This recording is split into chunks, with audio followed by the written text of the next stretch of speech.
Hi guys and welcome back to Tarot Page Philippines. So, this video gawin po natin ang weekly horoscope para po sa may mga Sun, Moon at Rising na Leo for December 8 to 14. So, kung bago po kayo, subscribe, like, and share. Kung hindi mo alam yung Sun, Moon, Rising mo, so importante siya, sa end po ng video, may link tayo para dito. Readings are for guidance purposes. Use your free will wisely. At kung gusto niyo pong mapanood ang ating upcoming predictive readings, i-click nyo lang po yung join button. At para po sa gusto mag-support naman ng ating channel, you can use the thanks button sa baba. Leo, so how are you? Matayong pusa ngayon, busy sila. So we have here is the Seven of Cups. Options, options, options. Dami mo ngayong dami mong ganap. Ang dami mo ngayong kailangang bigyan ng attention. Kasi, alam mo yung tipong nang tagal mo na bakante din eh. Ang tagal mong hindi gumalaw masyado or andun yung point na madami, sabi natin, nag-rest ka for quite some time. Ngayon, sabi ng universe, okay, enough na ang pagpapahinga. Let's do something na. So, ito na yung moment na medyo nakikita mo, nagsisimula na talaga maging busy-busy ang iyong buhay at madami ng medyo ganap na nangyayari ulit. Actually, mag-escalate pa to eh. You can expect more to come in the next few weeks. And andoon na talagang, masasabi natin na yung rest na nagkaroon ka, it was worth it. It was promising at maganda yung naging effect sa'yo. Nung minsan kailangan ka pa talagang hampasin ng universe para magpahinga. Kasi, dude, uso magpahinga ha. Andun yung point kasi na masyado mong ina-abuse yung katawan mo din, which is wrong. Although, andoon na gusto mo din naman marami kang ma-accomplish, may mga dreams ka, may mga targets ka, pero not naman doon sa point na masasacrifice yung ikaw, yung health mo. So, ano ba yung crossing mo ngayon? So, we have here is the Three of Pentacles. Yan. Alam mo, di ba sobrang daming options, sobrang daming gagawin. Dito na papasok yung part na yung mga tinuruan mo. Kung di ba may mga na-mentor ka before, may mga tao ka na binigyan ng time para maging, para matuto sila from you. Dude, this is the time para i-maximize na sila. Ito na yung moment para, kumaga, make the most of what they can do. Kasi, sabihin na lang natin na moment na nila to shine. And, andun yung point na maganda siyang, tawag ito, it will be a win-win situation. Paanong paraan? Kasi, andoon na magkakaroon sila ng chance to exercise yung naituro mo. Well, at the same time, andoon na, syempre, para kang magulang, di ba, naturuan mo. Proud parent, proud father, or proud mother. And yun yung magandang magiging effect nun. Not to mention, na magkakaroon ka din ng, imbes na ikaw gumagawa, silang gumagawa, magkakaroon ka ng additional time para sa sarili mo. Para yung mga options na iba na kailangan mong bigyan pansin, meron ka ng oras para yun yung pagtuunan mo ng pansin. So, it's a win-win situation din. So, let them, kumaga, trust them enough para pali-pali mo na sila. Kumaga, parang sa isang inakay. Pali-pali mo na yung mga anak mong ibon. Now, your card, yung desire card mo is the Six of Pentacles. Now, this card is actually also saying na one of your desires is andoon na magkaroon ka ng ng yung income na sabihin natin na hindi ka na mahihirapan, yung point na sunod, lang siya, dire-diretso lang. Kumbaga, tawag natin siyang passive income. Now, madami namang options na binibigay sa'yo yung universe para doon. Andun lang kasi na kulang ka sa oras eh. Kulang ka din sa panahon para tutukan mo. Then, this is the moment na i-maximize mo sila, yung mga nasa paligid mo, so that sabay-sabay kayo mag-grow. Kasi ito kung gusto mo silang mag-grow, yung mga tao sa paligid mo, you want to matulungan din sila, ma-achieve yung goals nila, kailangan mo munang mauna. Kasi kaya mo lang silang dalhin kung hanggang saan ka lang umabot. Kaya mo lang silang iangat kung hanggang saan ka lang umabot. So, it's time na medyo i-maximize. Ano ang word natin is maximize? Now, yung foundation mo. So, meron tayo ditong temperance. So, this temperance, andun kasi na medyo bawas-bawasan mo na yung micromanaging. Yung tipong masyado mo nang pinapansin lahat. Alam mo yung tipong let them, takot ka magkamali sila, pero dun sila matututo. Sometimes yung mistakes will be the best teachers eh. And andoon na sila yung from there, hindi na nila uulitin. Di ba nung mga bata tayo? Ang kukulit natin. Tapos kapag nasaktan tayo sa isang activity na pinagsabihan tayo, of course, hindi natin gagawin. Kasi curiosity natin yun eh. Same thing with them. So, andoon, and akita ko naman dito, they trust you enough eh, na kapag hindi na nila sigurado yung kanilang gagawin, o yung sasabihin nila, o yung actions nila, alam mo yung willing sila, more than willing sila magtatanong sila sa'yo na, uy, Leo, paano ba to? Tama pa ba to? Ano bang masasabi mo? Andoon na humihingi sila ng input mo.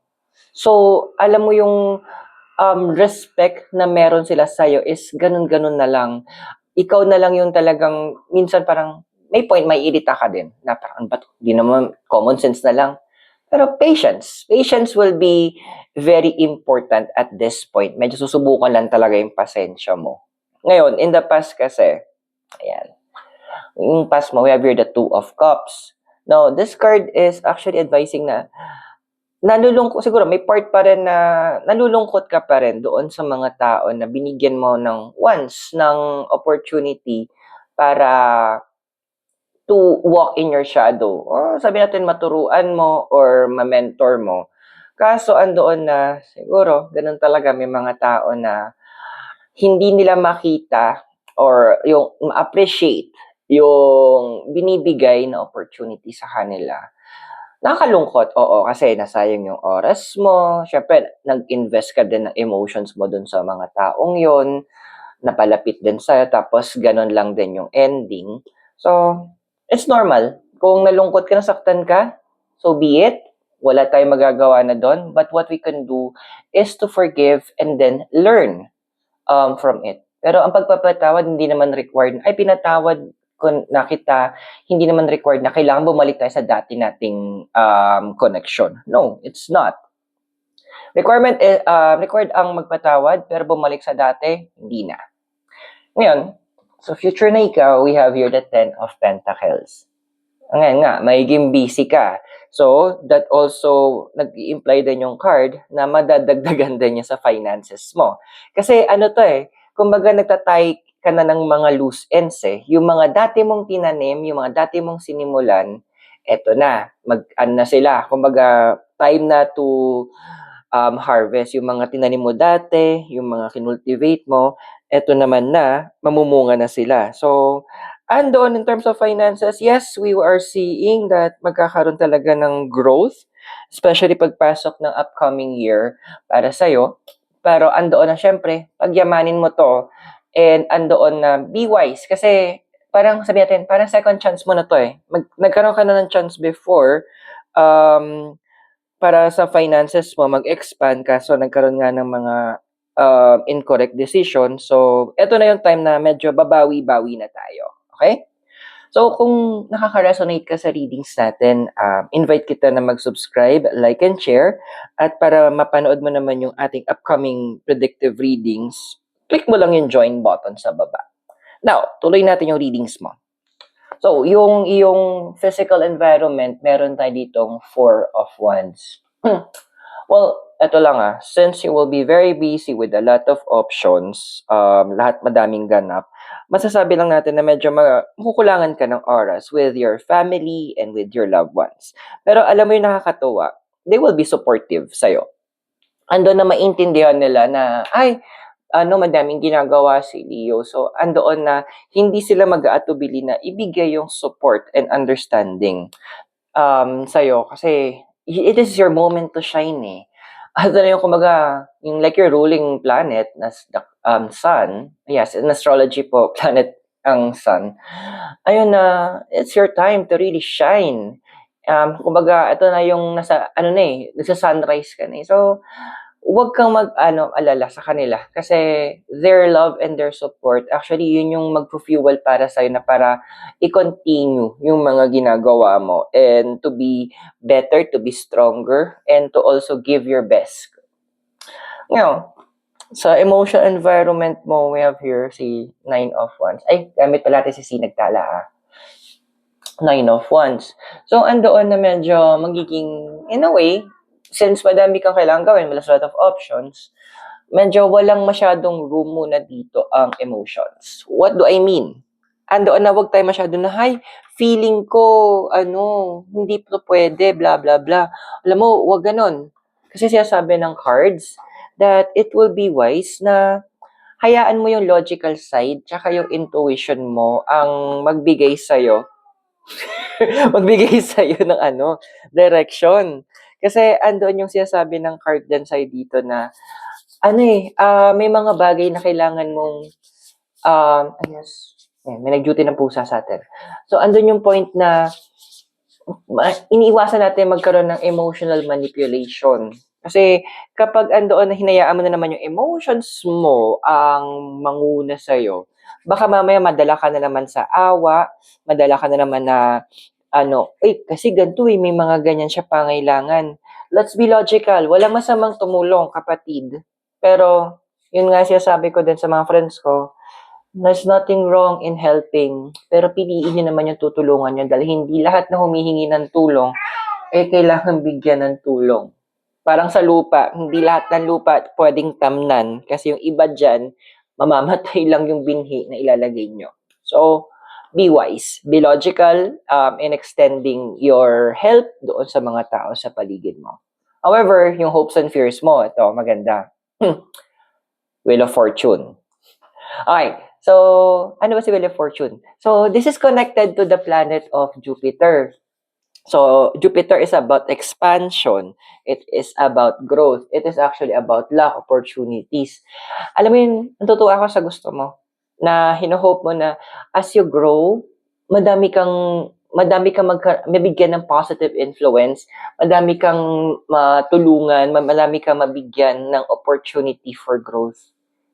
Sabi nga ng universe, well, wish granted. Kasi yung dinedeserve mo naman, it's a good thing. Hindi siya yung tipong ikakasira ng iba. Pero, ito nga lang din, let's be logical doon sa mga pipiliin natin kung sino ba yung mga sasama natin sa growth natin. Why? Yung iba dyan kasi, sorry sa term pabigat. So, andoon na parang, alam mo, para silang linta na, nabubuhat sila, nandyan sila, pero they're sucking the blood out of you. So, medyo iwasan natin yung mga ganong klaseng tao. So, emotions, medyo itabi natin sila. Okay? Kasi sa future to na. We have here is the Two of Swords. Alam mo, dami tawag ito, may mga moments that you will go solo sa mga gagawin mo. May mga moments na kailangan na, or mga options kang pipiliin na ikaw lang ang lalaban dito. Ikaw lang yung magpo-pursue. Bakit? Kasi magiging trailblazer ka. Ano ibig sabihin nun? Ikaw yung magka-cut doon. Ikaw sa zipper. Ikaw yung magbubukas nun. Ikaw yung, kung ano man tawag doon sa zipper, sa part ng zipper na yon. So, andun yung punto na it's hard. Malungkot din talaga kapag nasa road to success ka. Kasi andoon na kailangan mauna ka eh. So, sanayin mo na yung sarili mo na medyo isolated ka, solo mode, because you are paving the way, or bubukas ka ng daan towards success, and for others na meron silang masundan na path. I hope nakatulong yung readings. Those are for guidance purposes. Use your free will wisely. And kung bago ka, subscribe, like, and share. And again, if you want to watch our upcoming predictive readings, click mo lang yung join button sa baba. So maraming salamat. God bless, Namaste, Hare Krishna, and blessed be, and hope to see you soon. Mula po dito sa Baguio City. Have a great day. Bye for now.